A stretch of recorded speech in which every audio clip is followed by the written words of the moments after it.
Here, the sun doesn't rise gently, it explodes. By mid-morning, the surface of the Sahara has already surpassed 62 degrees Celsius, a temperature so high it scorches unprotected skin, so high it warps metal that remains too long in its glare. The sand doesn't simply rest under the sky. It shimmers, liquefied by the light, flowing in waves that resemble molten gold poured over a continent. The thermal distortion curves the horizon into trembling waves. The distant dunes seem to breathe. The air itself seems unstable, as if reality was softening at the edges. The wind moves first like a whisper, then like an architect. It drags grains of quartz up the side of a dune and drops them in an avalanche down the other. Entire mountain ranges migrate centimeter by centimeter. A dune that was here last year may be somewhere else tomorrow. Nothing rooted survives.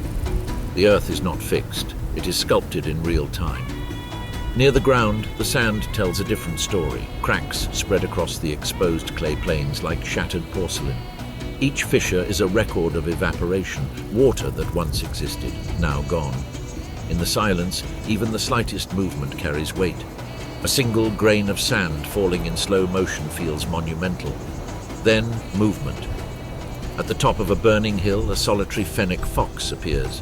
Its paws barely touch the ground. Its enormous ears gleam a faint pink as they pierce through the thin fur, crisscrossed with blood vessels designed to release heat. It pauses, surveying a landscape devoid of shelter, trees, and mercy. Its body casts a short, sharp shadow, the only dark shape in a world of blinding light. Mirages bloom in the distance, lakes twinkle, come alive, and vanish. Towers of inverted sky loom on the horizon. To thirsty eyes, illusion becomes geography. But nothing awaits out there except more heat. The fox descends the dune. Behind him, the wind rises. On the distant horizon, a wall begins to form, a barricade of dust rising thousands of meters into the atmosphere. A sandstorm intensifies, devouring the sky and the sun in a single advancing front. The sound arrives late, a muffled roar that transforms into a thunderous crash as billions of grains collide in the air. Silence here is not peace, it is pressure. It is a lack of mercy. Every organism must calculate its existence based on temperature, thirst, and time. This is not an empty wasteland, it's a melting pot. Welcome to the extreme Sahara. At midday, the Sahara is an oven. At midnight, a freezer.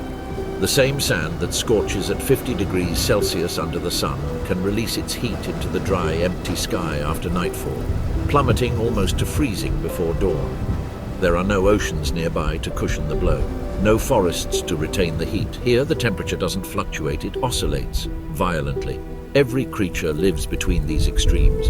Water is not just a resource, it is currency, it is power, it is time. A single sip can mean another day of life. If too much is lost, the desert begins its silent reclaiming. Across a wide, gravelly plain, a Dorcas gazelle moves with precision. Its hooves barely disturb the ground. It wastes no energy on leaps unless forced to. The gazelle rarely drinks. Instead, it absorbs moisture from the scattered bushes it selects with precision. Every bite is measured, every step calculated. Here there is no cover, no tall grass, no thickets. The horizon stretches unbroken in every direction. Safety depends on distance and vigilance. High above, atop a thermal column invisible to the naked eye, a desert eagle owl surveys the open world. Its wings barely move. From this height, nothing is hidden, a tick in the sand, the movement of an ear, a heartbeat exposed in a landscape without refuge. But danger doesn't only come from the sky. Half buried at the foot of a dune, a horned viper lies motionless. Only its eyes and small supraorbital horns protrude from the sand. It doesn't hunt, it waits. Its body temperature mirrors that of the ground. To its prey, it is part of the landscape, a ripple among the ripples. As the sun sets, another hunter awakens. A fennec fox emerges from the shadow of its burrow. Its enormous ears twitch independently, mapping the desert with sound. Beneath the sand, a beetle stirs. A gerbil scratches. The fox tilts its head, triangulating with astonishing precision. Timing is everything. If you're too early, the prey is gone. If you're too early, the opportunity vanishes into the darkness. The gazelle raises its head. The owl adjusts its glide. The viper tightens its invisible coils. In the Sahara, survival is a choreography without rehearsal. Predator and prey share the same stage, separated only by fractions of a second. There are no forests to disappear into, no rivers to cross. The vastness of the earth magnifies every decision. Day belongs to endurance, night belongs to calculation. And between the oven and the frost, life finds its balance, sharp as the edge of a sword. The Sahara is not just a desert. It is a continent within a continent. Stretching across North Africa in a vast ochre expanse, it covers more than 9 million square kilometers, an area so immense it rivals the size of the continental United States. From the Atlantic shores of Mauritania to the Red Sea coast of Egypt, from the Mediterranean edge to the Sahel, it occupies territory in Algeria, Libya, Chad, Mali, Niger, Sudan, Tunisia, Morocco, and beyond. Political borders exist on maps. The desert ignores them all. From space, the Sahara appears almost uniform, a pale golden ocean. But on land, it is a mosaic of extremes. There are the ergs, vast seas of sand where dunes rise like frozen waves, some over 150 meters high. The wind shapes them into crescents, ridges, and star-like formations, their sharp peaks poised against the sky. Here the landscape is in flux, nothing is permanent. Between these shifting oceans lie the regs, vast gravel plains paved with dark, sun-polished stone. These are the hard desert floors, where the wind has swept away the finest particles, leaving behind a rough armor of pebbles and boulders. Here, footsteps crunch. The heat radiates upward in shimmering veils. And then there are the hamadas, towering rocky plateaus sculpted by ancient erosion. Desolate and stark, they resemble the surface of another planet. The cliffs fracture into deep wadis, dry river valleys that hint at water but rarely see it. But this relentless drought is not eternal.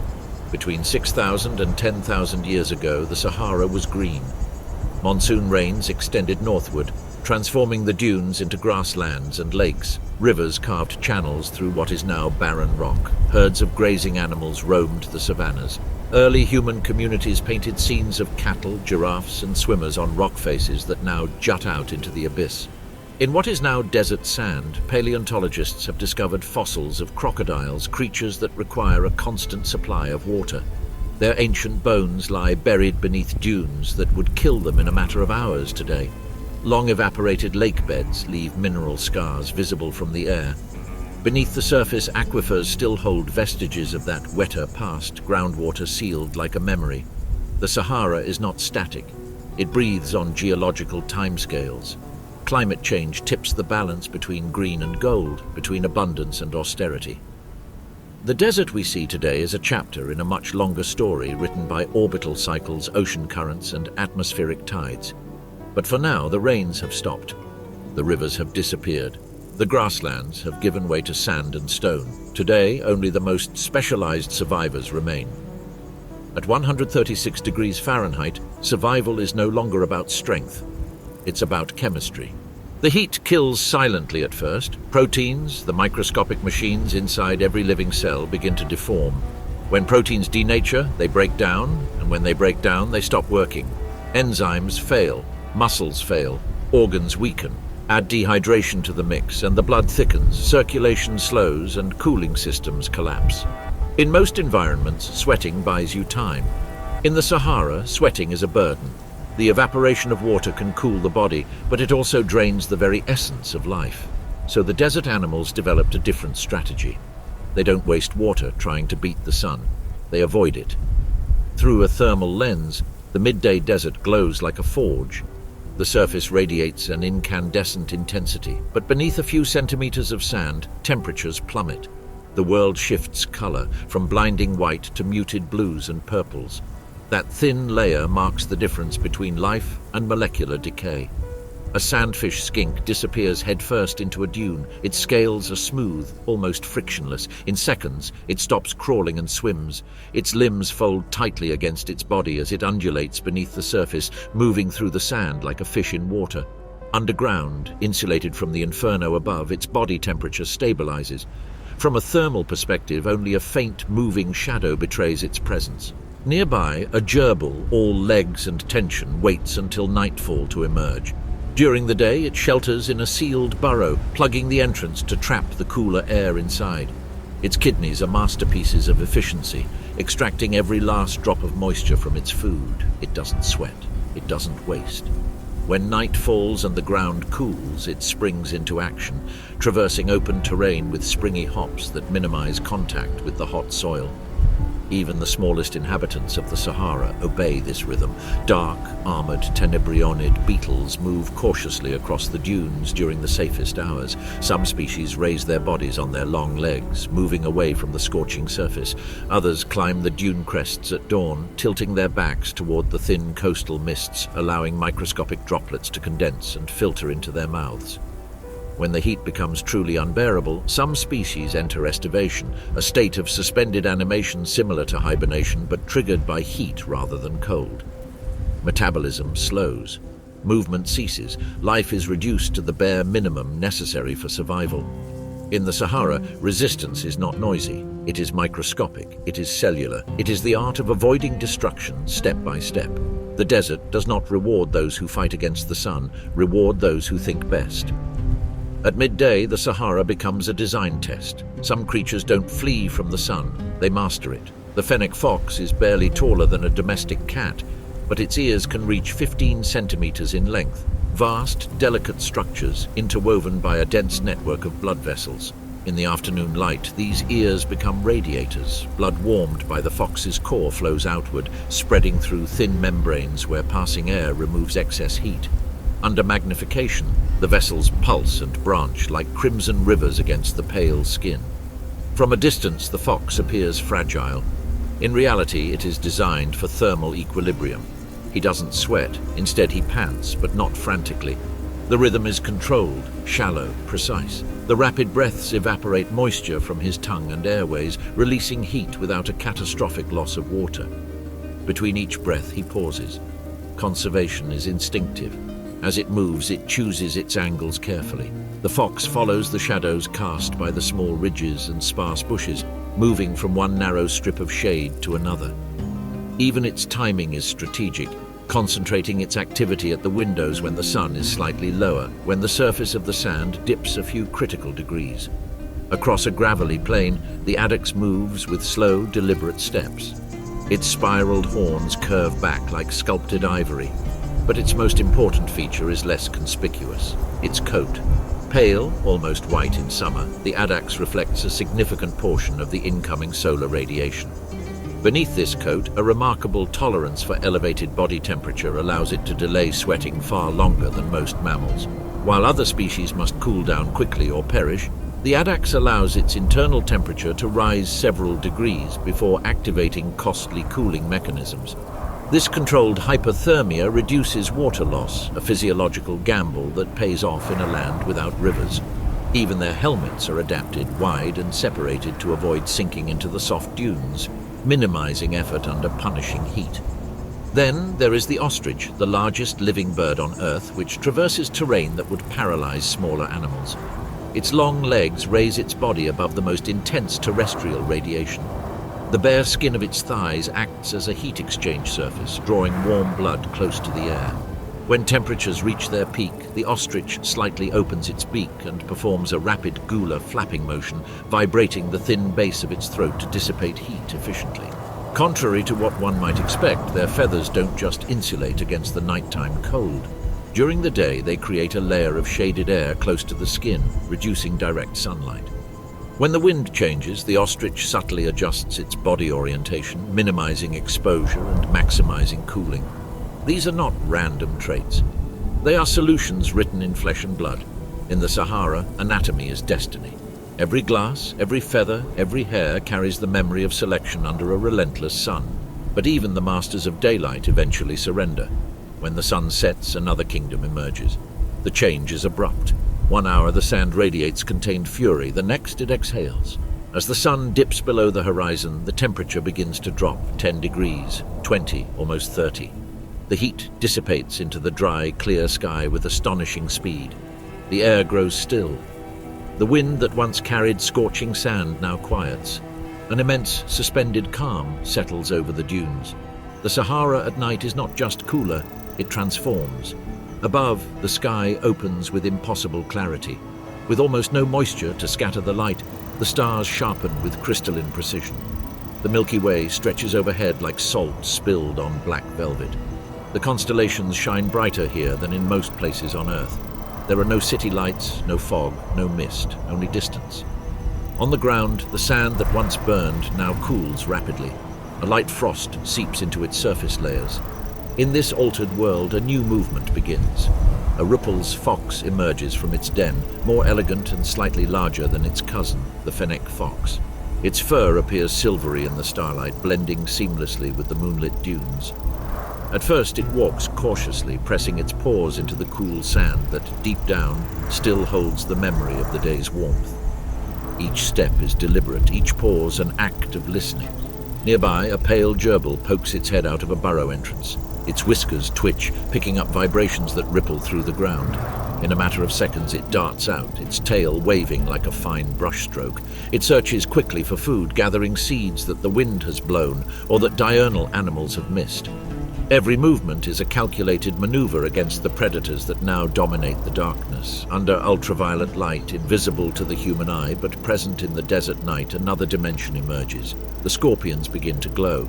Their exoskeletons emit an eerie blue-green fluorescence, as if charged from within. The phenomenon is a peculiarity of their cuticle chemistry, but here it transforms them into spectral hunters. Among them moves one of the most formidable, the death-stalking scorpion. Pale yellow and almost translucent, it advances with measured precision. Its pincers probe the sand. Its tail arches over its head, its stinger poised with a neurotoxic potency honed over millions of years. Above this silent terrestrial theatre, wings cut through the air without a whisper. A desert eagle owl glides between the dunes, its feathers designed to dampen turbulence. The leading edges of its wings are serrated, splitting the airflow into gentler currents. No gust of wind betrays its descent. For the jerboa, danger arrives like a shadow before the sound. This is the night shift. Daytime specialists take refuge underground or conserve energy. Nighttime inhabitants inherit the terrain. The temperature no longer threatens cellular collapse, but vulnerability remains constant. In the Sahara, darkness does not mean safety. It means new rules. And under a sky resplendent with stars, survival continues, quieter, colder, and just as relentless. The night deepens and the desert intensifies. On a pale dune, barely distinguishable from the sand, a sandcat crouches down, its belly almost touching the ground. Its fur is the color of moonlit dust, punctuated by faint stripes that dissolve into shadow. Its broad, triangular ears twitch independently, picking up vibrations too faint for human perception. Somewhere farther on, beneath a crust of cold sand, something stirs. The cat freezes. Its pupils dilate into black pools, absorbing every glimmer of starlight. The desert offers no refuge, so the sandcat becomes stillness itself.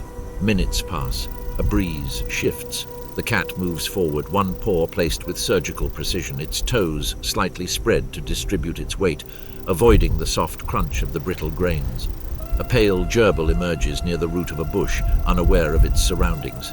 It begins to feed, rapidly moving its tiny incisors. The sandcat's muscles tense invisibly beneath its fur. Its tail stiffens for balance. The distance is closed in a single explosive movement. The sand bursts as the cat lunges forward, front paws outstretched. There is a brief, muffled struggle, a sharp squeal, and then silence returns as quickly as it was broken. Not all hunters rely on speed. At the foot of another dune, a horned viper begins its slow movement across the sand. It doesn't move in a straight line, but rather sideways, lifting sections of its body from the hot surface and placing them in alternating loops. This movement minimizes contact with extreme temperatures and leaves a distinctive series of parallel tracks etched into the moonlit hillside. The viper's body is thick and muscular, with dull tan and brown tones reminiscent of the desert's color palette. Its eyes, set high, detect the slightest tremor. When a small rodent approaches quickly, the snake stops instantly. It doesn't hiss warningly or coil dramatically. The blow is ballistic. In less than a fraction of a second, the viper's head shoots forward, its fangs folding outward as the venom is delivered with pinpoint accuracy. The rodent staggers, confusion overcoming coordination as neurotoxins flood its system. The snake waits, conserving energy, before following the fading vibrations to claim its prey.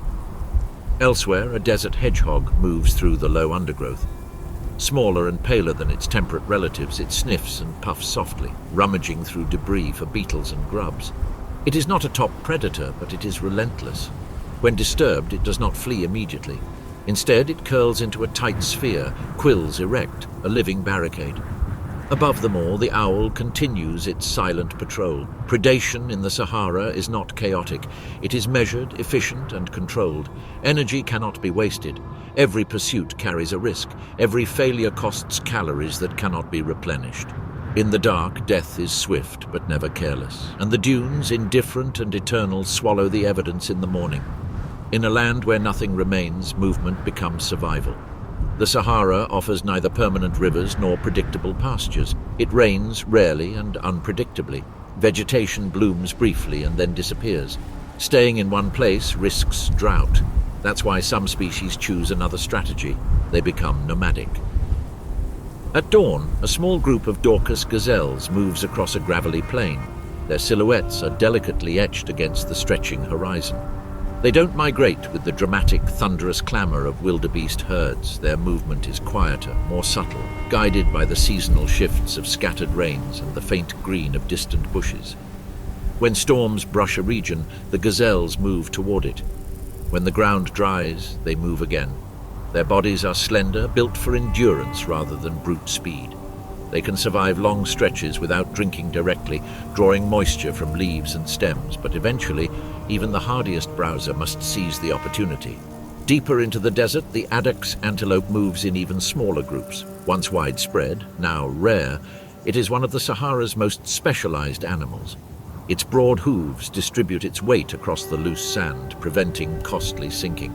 It walks slowly, conserving energy, sometimes covering tens of kilometers in search of new chutes, driven by distant rains it may never have directly witnessed. Its pale coat reflects the sunlight, and its physiology tolerates high body temperatures that would stress other mammals. The addax's movement is not hurried. It is deliberate, almost meditative, a long negotiation with scarcity. And then there's the camel. The dromedary, with its unique hump and elongated gait, has become inseparable from human life in the Sahara. However, its biological adaptations remain extraordinary. Contrary to a persistent myth, camels do not store water in their humps. The hump is a dense, energy-rich, fatty tissue. By concentrating fat in one area, the camel reduces the insulation of the rest of its body, allowing heat to dissipate more effectively. When food is scarce, this stored fat can be metabolized, producing energy and small amounts of metabolic water as a byproduct. The real miracle lies elsewhere. Camels can tolerate significant dehydration, losing up to a quarter of their body weight in water without fatal consequences.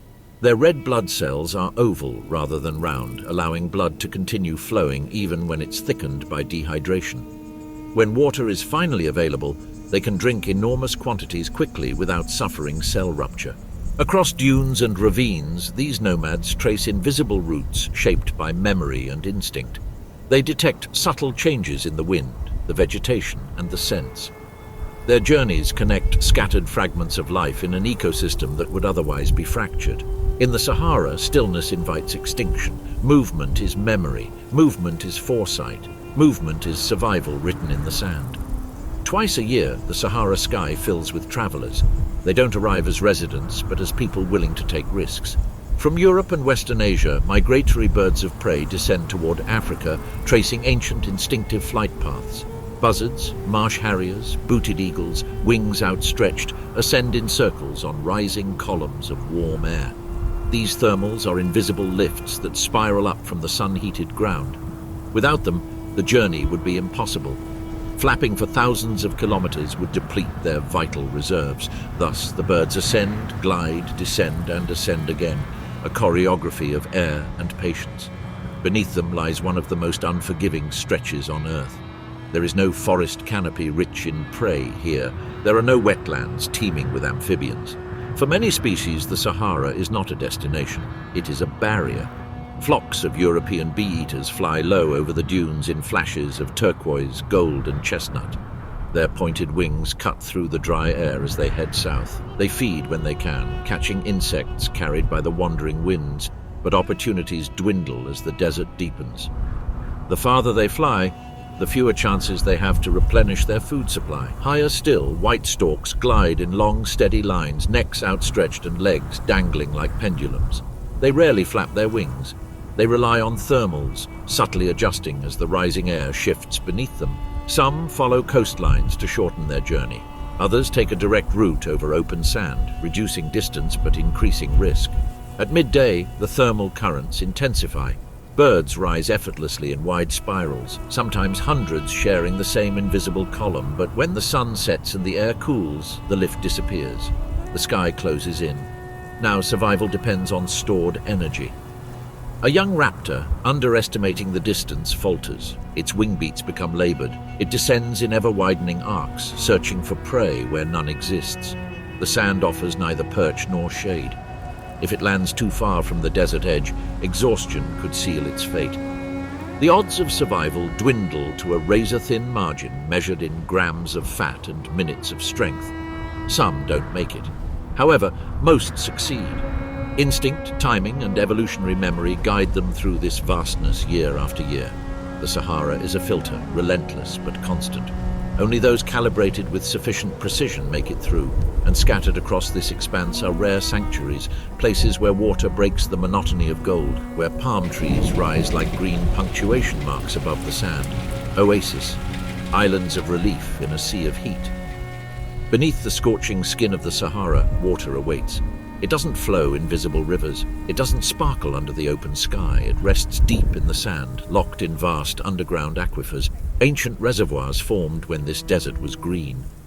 Some of this water fell as rain thousands of years ago, seeping through and becoming trapped beneath layers of rock. It is fossil water, older than memory. Geological fractures rarely allow it to ascend. An oasis seems almost like a solidified mirage, a sudden eruption of green against endless gold. Date palms reach upward, their leaves fanning out in deliberate defiance of the sun. Their roots delve deep, searching for hidden moisture. In their shade, the air gradually cools. The earth softens, life swirls. Dragonflies patrol over shimmering pools, their metallic bodies flashing blues and coppers in the intense sunlight. Their presence signals permanence. Dragonfly larvae need water to mature. They skim the surface, their wings vibrating with mechanical precision, hunting mosquitoes and midges that breed in the shallows.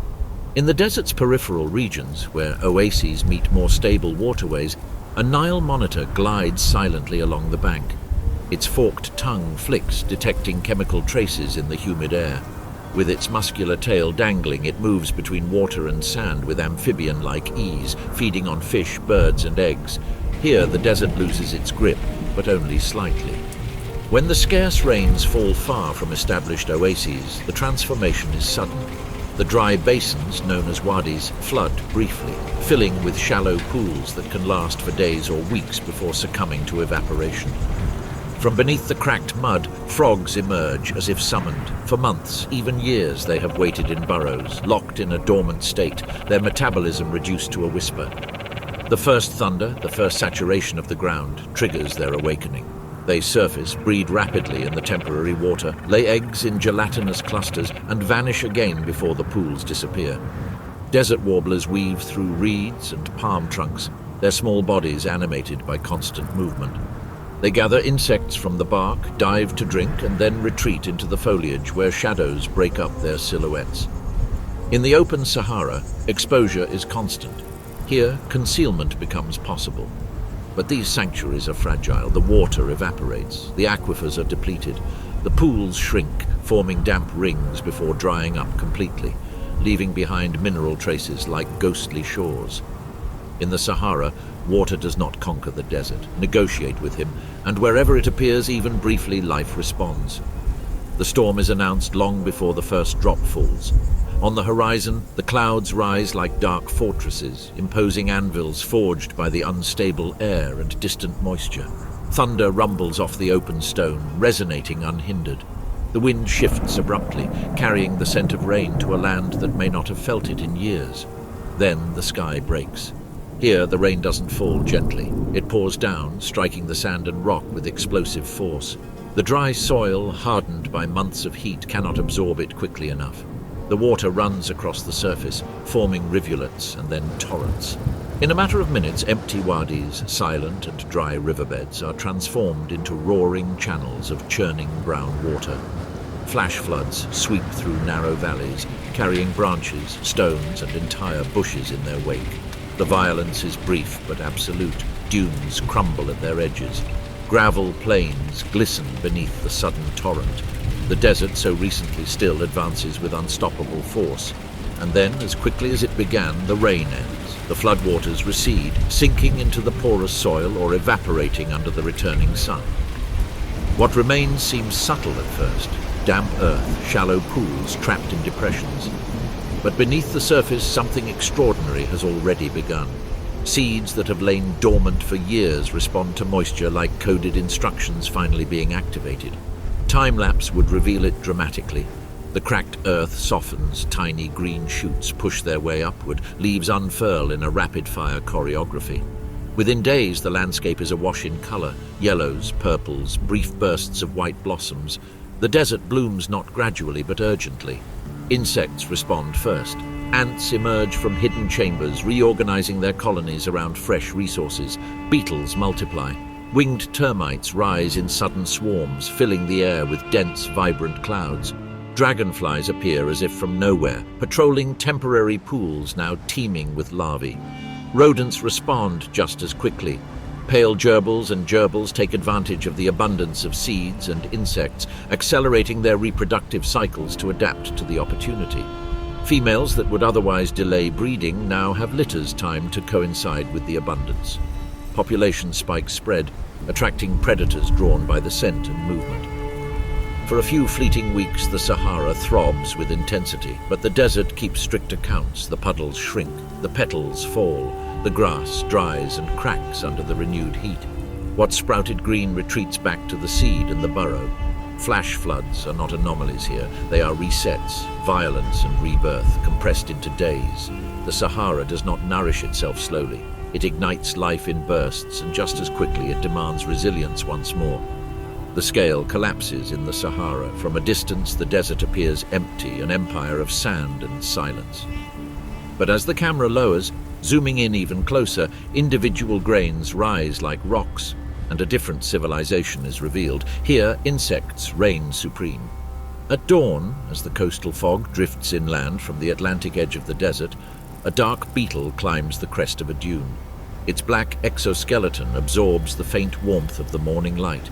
Reaching the top, it performs a curious ritual. It raises its abdomen and lowers its head to the sand. The posture seems almost ceremonial. It's engineering. Microscopic bumps on the hardened coverings of their wings promote condensation. Water droplets from the fog collect and form droplets along their backs, becoming heavier until gravity pulls them down.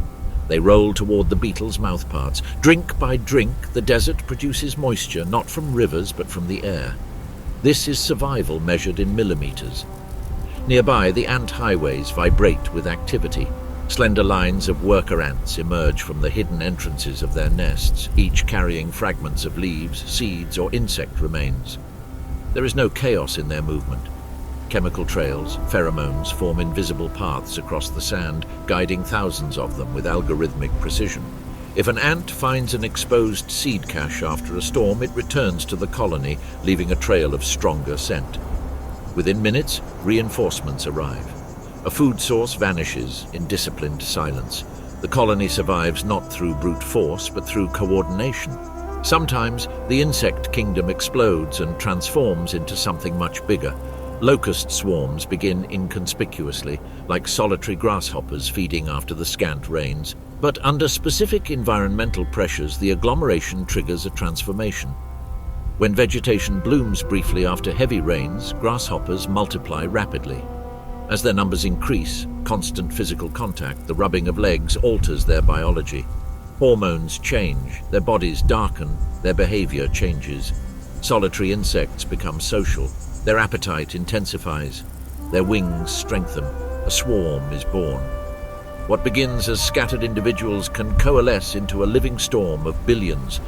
From the ground, the sound comes first, a dry, vibrant crescendo like distant rain. Then the sky darkens. The locusts rise in synchronized waves, beating their wings with a mechanical rhythm. They consume almost everything in their path: grasses, crops, shrubs, even bark. In the Sahara, these plagues are episodic but devastating. They respect no boundaries between wild and cultivated lands. A bloom that once fed rodents and gazelles becomes fuel for an aerial invasion. The desert, briefly generous, restores its balance through excess. Come closer again. Between two grains of sand, a tiny beetle larva gnaws at organic remains invisible to the naked eye. Termites construct underground chambers that regulate humidity and temperature with astonishing precision. Dung beetles sculpt survival spheres from camel dung, recycling nutrients in the barren soil. Insects don't just survive the Sahara, they process it. They aerate its crust, disperse its seeds, decompose its scarce resources, and form the base of almost every food chain. The fox hunts the gerbil eats the seeds, the ants either preserve or bury them. The entire system relies on chitin and patience. Standing upright in the Sahara is to see emptiness. To kneel is to witness the empire. The true rulers of this desert are not always the biggest, fastest, or fiercest. They are the smallest, armored with exoskeletons, governed by an instinct older than the dunes themselves. In the calm between storms and migrations, it is the insects that keep the desert alive. When the sun rises high and most mammals retreat, reptiles take over. On a flat expanse of stone between dunes, a Eurymastix lizard emerges from its burrow. Robust and armored with overlapping scales, it moves with deliberate confidence. Its heavy tail, surrounded by sharp spines, drags smoothly through the sand like a medieval weapon. Unlike many desert predators, the Eurymastix is primarily herbivorous. It feeds on hardy desert plants ignored by other animals, nibbling at low shrubs with blunt jaws designed to shred fibrous stems. By mid-morning, it positions itself right at the entrance to its burrow, half in shade, half in light. This is thermoregulation in action. Too much sun and protein are starting to take their toll. The lack of heat slows digestion. The lizard subtly oscillates between light and shade, gradually adjusting its body temperature. When threatened, it instantly retreats into its tunnel, blocking the entrance with its pointed tail, a living shield firmly fixed against intrusion. Further along a dry wadi, a monitor lizard moves with predatory intent. Longer, thinner, and unmistakably alert, it flicks its forked tongue in and out, collecting chemical traces in the air. Each flick sends microscopic odor particles to a specialized sensory organ in its palate, the Jacobson's organ, which translates the scent to a specific direction. It stops. A nest of buried eggs lies further on. The monitor lizard begins to dig with its powerful front legs, scattering sand behind it. Its claws are curved, designed for digging. Within minutes, the nest is exposed. Survival in the Sahara favors those who can find hidden calories. On an exposed rocky outcrop, an agama lizard transforms the desert into a stage. A male, with its intense territorial coloring, electric blue body, and bright orange head, begins a series of push-ups. He rises and falls rhythmically, his dewlap pulsing and his head moving with exaggerated precision. This isn't exercise, it's advertising. Rivals are warned, females are impressed. The display must be bold enough to be seen in the open, yet efficient enough to avoid overheating. Down below, on the fine sand, at the foot of a dune, only two horned eyes break the surface. The horned viper waits. Its body lies buried, its coils compressed beneath a fine veil of grains. The horns above its eyes distort its outline, casting small shadows that mimic debris. A gerbil runs past, pausing to sniff a fallen seed. The viper doesn't move. The distance is reduced to centimeters. In a sudden blur, the sand explodes. The attack is instantaneous. Fangs pierce, venom is released. The snake recoils before resistance is fully felt. The rodent staggers, toxins coursing through its bloodstream. The viper tracks it not by sight, but by vibration, following the tremors that fade into the sand. Reptiles don't waste movement. They measure energy like meters in a country of scarcity. In the dunes, survival is a matter of cold-bloodedness in the most literal sense, a balance between absorbed heat, secured calories, and calculated risks. The sun can dominate the Sahara, but on the ground, balance and silence reign. He goes where almost no one else dares. The Saharan cheetah is not just a rarity, but almost a myth, a phantom that roams one of the most rugged landscapes on Earth. It is believed that fewer than a few hundred survive, scattered across remote regions of Algeria, Niger, and Mali. Most humans will never see one in the wild. Many desert travelers doubt its existence, but they do. Unlike their savanna relatives, Saharan cheetahs have adapted to a world where daylight is deadly. Their fur is paler, almost bleached by the desert light, and their spots are often smaller and more scattered, camouflage adapted to sand and stone rather than tall grass. Their bodies are still built for speed, but here they use it sparingly. There are no large herds to chase or predictable migrations to intercept. When the sun sets, the ghost awakens. The camera traps, silent and patient machines anchored to the rock faces, have captured fleeting evidence. In infrared flashes, a slender figure appears against the blackened dunes. Its eyes reflect silver. Its long legs move with fluid precision. The cheetah's head remains lowered, scanning the open terrain for the slightest movement. Night hunting. This is a radical departure from most cheetah populations, which rely on daytime vision and hunting. In the Sahara, daytime hunting would mean overheating within minutes. Instead, the desert cheetah is adapted to the darkness, conserving energy under rocky overhangs or shallow depressions during the day and emerging when temperatures drop. A Dorcas gazelle grazes cautiously under the starlight. It is slender, alert, yet exposed on the open plain. The cheetah advances slowly, minimizing noise. Unlike the explosive ambush of the sand cat or the lightning strike of the viper, this hunt relies on calculated strategy. Distance matters. In the open wilderness, cover is almost non-existent. The cheetah stops and its muscles tense. When it runs, it does so with devastating efficiency, flexing its spine like a compressed spring and its tail acting as a dynamic rudder. Sand splashes after each stride. For seconds, predator and prey mingle in motion, then stillness returns. But such successes are rare. Prey density is low. Every failed chase burns valuable calories. Every miscalculation has a price. The Saharan cheetah cannot afford to. It survives through moderation. In daytime images from hidden cameras, one can appear resting beneath a rocky ledge, its sides slowly rising and its ribs barely visible beneath a fine coat of fur. It is a predator bred for abundance, now suffering from scarcity. Its existence is a paradox, a creature synonymous with open savannas, persisting in a desert of extremes. The Saharan cheetah is not the ruler of this land. It is his most silent testimony, proof that even in the most unforgiving terrain, evolution will create possibility from the improbable. And sometimes, survival seems like a shadow passing through the moonlight. Beyond the great central dunes, where the Sahara dissolves into scrubland and stony plains, two very different carnivores struggle to survive: the striped hyena and the African wild dog. One is a solitary scavenger, built for patience and strength. The other is a social hunter, built for coordination and speed. Their worlds overlap in the desert's fringe zones, and where food is scarce, overlap means tension. The striped hyena moves primarily under the cover of darkness. Its sloping back and shaggy mane give it a rugged, almost unfinished silhouette. But its most remarkable feature lies hidden inside its skull: pressure. Hyenas' jaws can exert immense bite force, enough to break femurs, splinter pelvises, and crush vertebrae. Bone is not waste to a hyena. Bone is calcium, bone marrow, fat, survival. When it finds a carcass abandoned by larger predators or reclaimed by time, it begins methodically. Teeth grind, cartilage tears. The sound of bone fracturing echoes in the dry earth. Nothing is rushed. Nothing is wasted.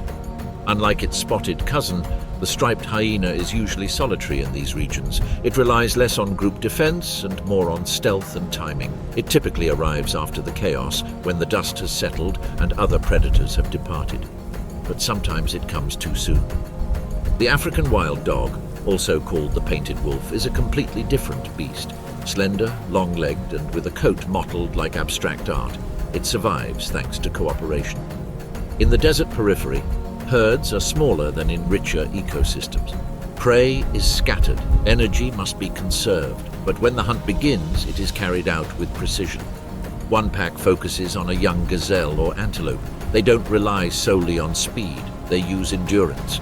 They chase their prey until exhaustion. Each dog mirrors the movements of the others, subtle changes in angle, coordinated flanking maneuvers. It's a choreography born of necessity. When prey falls, feeding is swift and intense.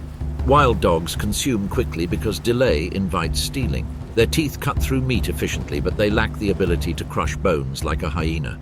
Muscles and organs are the first to be consumed. This is where the conflict simmers. In the corpse, imagine a half-eaten antelope under the crescent moon. Wild dogs are still eating, their muzzles red and their ribs heaving from the hunt. A striped hyena approaches with the wind. It doesn't attack, it observes. It assesses the number of individuals. Lone hyenas rarely confront an entire pack directly. But if the pack is small, distracted, or already satiated, the balance is disrupted. The dogs growl at the sight of the intruder. Some advance, chattering their teeth, tails held high. The hyena stands firm, jaws slightly open and mane bristling, a warning sign that says, "I can break what you can't." Sometimes the dogs scare it away through sheer numbers. Sometimes they retreat once they have satisfied their appetite, leaving bones behind.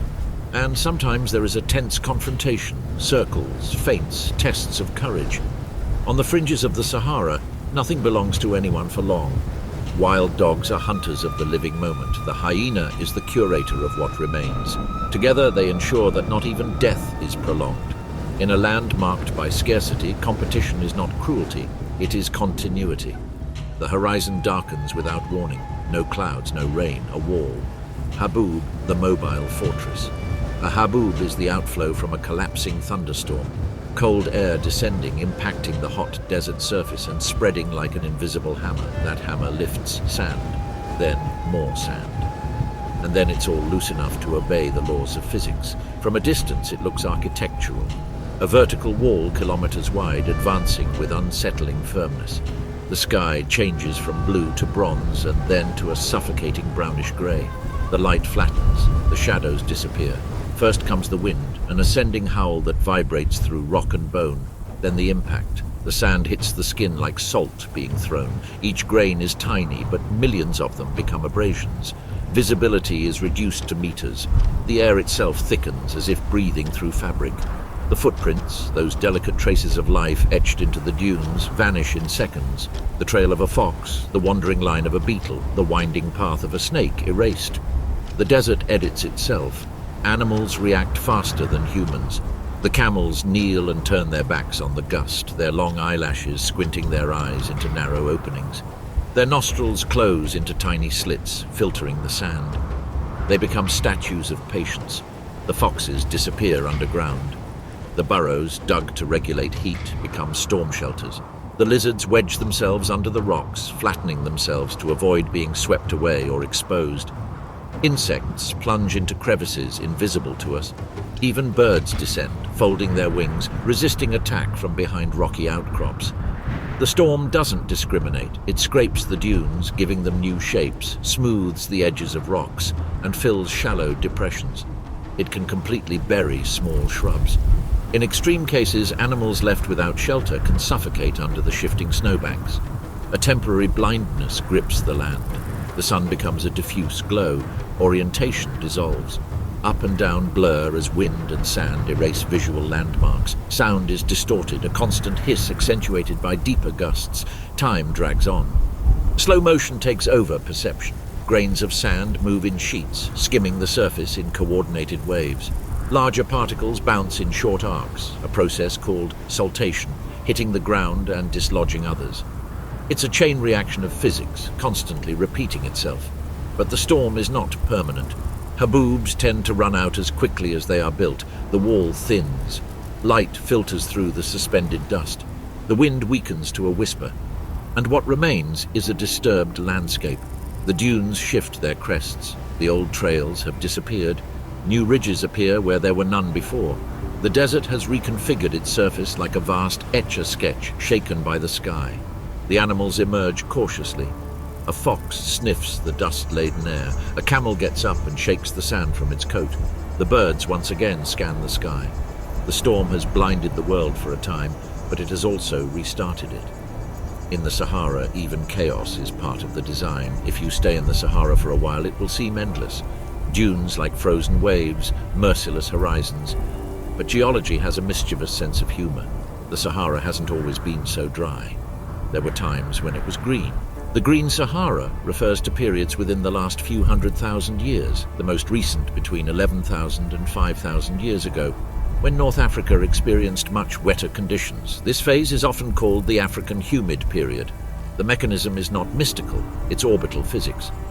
The Earth's tilt and wobble, scientifically known as the Milankovitch cycles, alter the distribution of sunlight across the planet.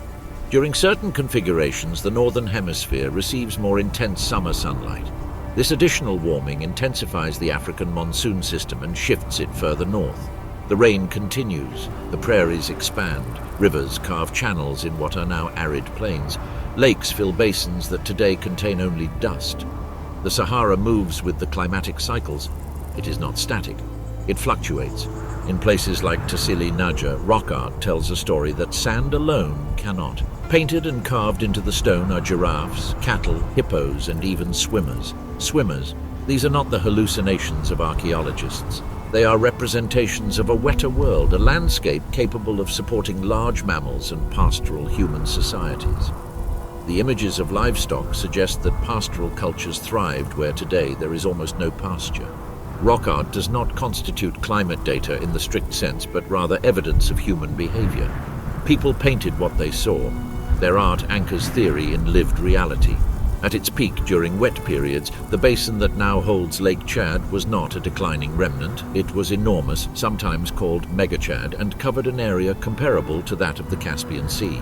The shores of that ancient lake are still visible in satellite images. Fish fossils appear far from the current water. The land remembers. When the monsoon retreated southward, rainfall decreased. Lakes evaporated. Grasslands receded. The desert advanced. Human populations migrated to the Nile Valley and sub-Saharan regions, transforming cultural history. The Green Sahara is not an isolated miracle. It is part of recurring orbital cycles. The Sahara has alternated between wet and dry phases many times over hundreds of thousands of years. But these cycles operate over long timescales, thousands of years. They are not quick fixes, nor are they directly compatible with modern climate change, driven primarily by greenhouse gas emissions, different mechanisms, different timescales. The desert is dynamic but not capricious. The Green Sahara theory doesn't claim that the dunes are about to bloom again next Tuesday. It tells us something more subtle, that Earth's climate system is sensitive to small changes in the energy balance. A few percentage points in solar distribution can transform an entire continent. The Sahara is not just sand. It's a memory of rain waiting deep in time for the sky to change again.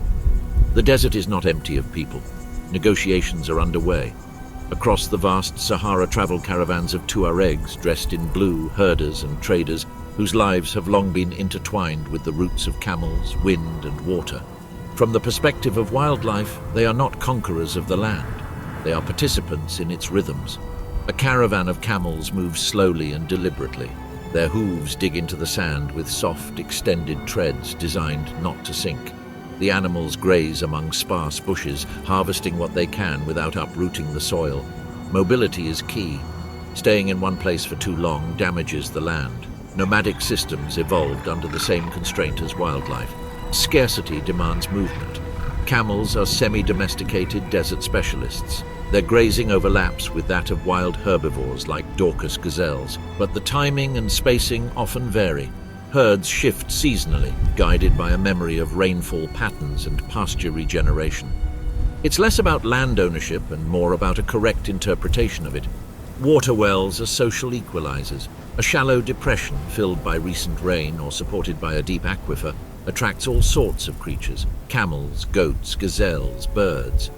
There's tension in the proximity, but also a strange choreography. Gazelles approach cautiously at dawn or dusk when human activity is low.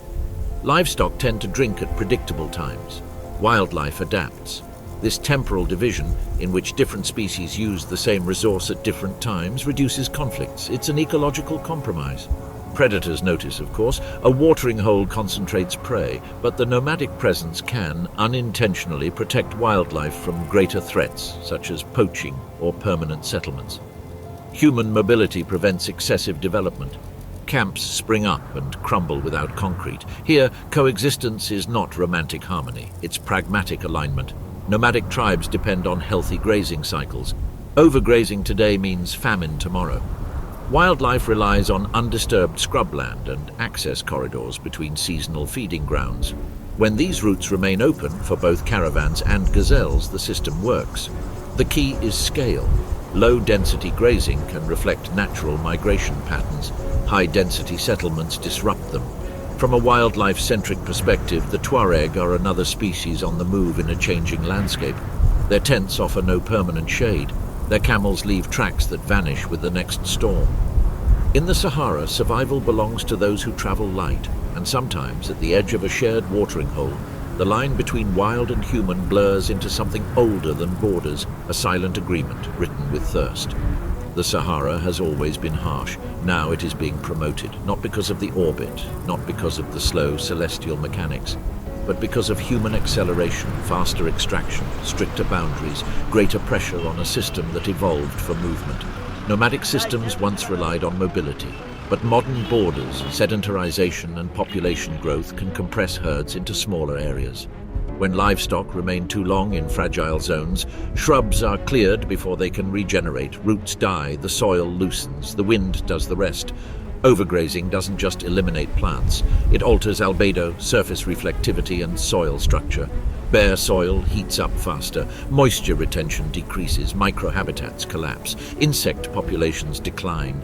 Rodents lose their shelter, predators lose their prey. Desertification is not always drastic. Sometimes it is gradual. A few shrubs disappear, a slightly longer dry season, a grazing corridor that never recovers. The Sahara can absorb stress, but not indefinitely. The addax was designed for scarcity. It can survive with minimal free water, extracting moisture from plants and conserving every drop using specialized kidneys. It survived the orbital changes. He survived the withdrawal from the Green Sahara. He has problems with trucks. Modern firearms and off-road vehicles have turned vast refuges into accessible terrain. Addax populations have been drastically reduced to critically low numbers, leaving scattered fragments where herds once roamed. Unlike natural predators, engines don't tire. Unlike drought, poaching doesn't oscillate in millennial cycles. It's immediate and it's selective. The Sahara is already one of the hottest places on Earth. Global warming doesn't need to generate heat here, it amplifies it. Average temperatures are rising, heat waves are lasting longer, rainfall is becoming more erratic. When storms do arrive, they can be more intense, increasing flash floods and erosion. The pattern is becoming more pronounced, longer droughts interrupted by heavy downpours. Species adapted to extremes still operate within certain limits.